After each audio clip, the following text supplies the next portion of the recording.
Grandes Heróis Marvel número 28 foi publicado aqui em junho de 1990 e traz duas histórias do X-Men que nos Estados Unidos foram publicadas em anuais, que são bem divertidas de ler. A primeira vai ser seria assim o desfecho do conflito dele com Drácula. E o que é legal é que assim nessa época o Drácula ele fazia parte da galeria de vilões, né, do universo Marvel. Você tinha Galactus, você tinha Doutor Destino, Mephisto, Mandarim e o Drácula, que tava por lá aprontando, assim, né? Então o X-Men ele já tinham tido um confronto anterior, que tinha saído em X-Men formatinho número 4, e nessa história o Drácula lá tinha hipnotizado a Tempestade, né, controlado ela. E o lance dessas histórias de vampiros é que os vampiros sempre vão atrás das mulheres mais sensuais, bonitas, tal, né? E aí no caso do X-Men ele foi atrás da Tempestade e tal. Aqui tem uma introdução aqui sobre as duas histórias publicadas nessa edição. Eles comentam que o desenhista, o Bill Sienkiewicz aqui, um dia eu pronuncio certo, ele nessas histórias iniciais ele tinha assim um estilo bem mais parecido com Neil Adams e tal, né? E mais para frente, quando ele começa a fazer os desenhos, os Novos Mutantes, que ele fica mais estilizado e tal. Aquela fase dos Novos Mutantes, eu gosto bastante do desenho dele, acho que era um bom meio termo. Eu não curto tanto depois, quando fica, acho que estilizado até demais tal. Mas os desenhos aqui nessa história do X-Men versus Drácula tá muito legal também, tá assim um bom mistura assim, né, de desenho tradicional e já com algum estilo assim bem talento e tal. Aqui a Tempestade ela tá tendo uma alucinação que ela tá sendo controlada de novo pelo Drácula e mata todos os X-Men na mansão. Daí ela acorda, descobre que isso é um pesadelo, mas na verdade o Drácula tava chamando ela, né? Então ela voa até a Inglaterra, onde tava lá o castelo do Drácula e aceita roubar um livro para ele que estava lá numa uma igreja, um território sagrado que o Drácula não podia invadir, porque esse livro tem um encantamento que pode destruir ele. E isso acontece porque o Drácula ele descobre que a filha rebelde dele estava tentando roubar esse livro para matar o pai e tal. Então assim, ele depois assim os outros X-Men descobrem que ela foi para lá e ajuda a combater tal o Drácula tal. A filha dele faz um encantamento com o livro tal que dissolve o pai e tal. Aí ela fala agora a gente tem que separar a cabeça, senão ele vai ressuscitar. E bem no finalzinho da história, quando o Wolverine ia cortar a cabeça, o castelo começa a desabar. Bem do estilo dos jogos do Castlevania, né? Que o castelo do Drácula sempre desaba no final.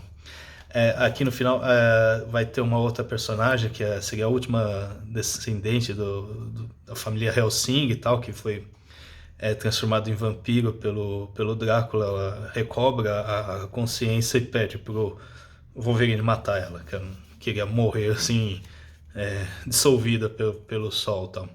E aí fica o final entreaberto, assim, se o Drácula vai voltar ou não. Eu não lembro se ele.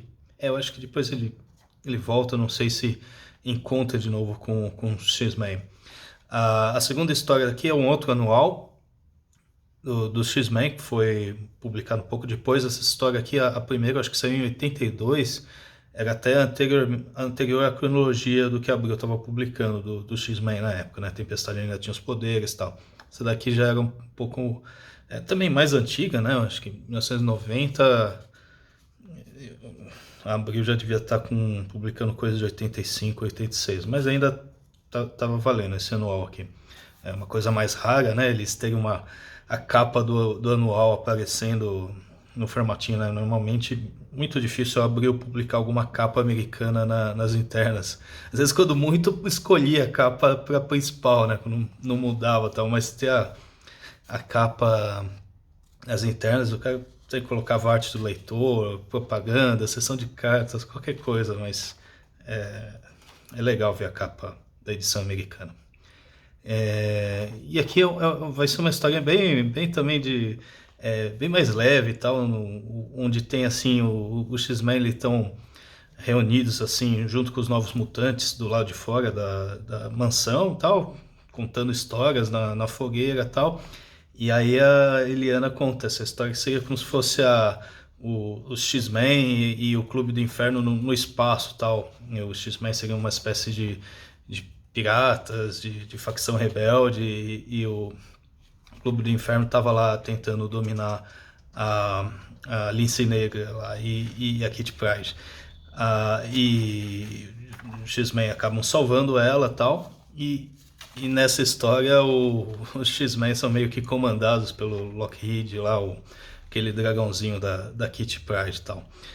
No fim eles vão lá e descobrem um planeta onde está lá os outros dragões da espécie dele, e ele seria o último macho da espécie, assim, ele poderia ir lá e reproduzir todo o planeta tal, mas no fim ele prefere ficar lá com a Kitty Pryde junto lá quando eles saem, e acaba vencendo seria a versão fantasia espacial do Clube do Inferno com a Rainha Branca aqui. Eles têm uns desenhos bem legais aqui também, bem estilizados.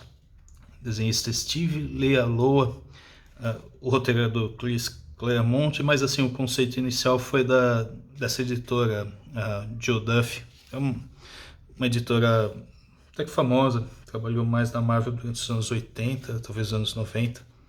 Então teve essa sacada, assim. Então, duas histórias bem divertidas, bem escritas, são fechadas, tal. Essa do Drácula dá para ler mesmo sem ter lido o primeiro encontro com o X-Men. Então, um geral bem legal de ter.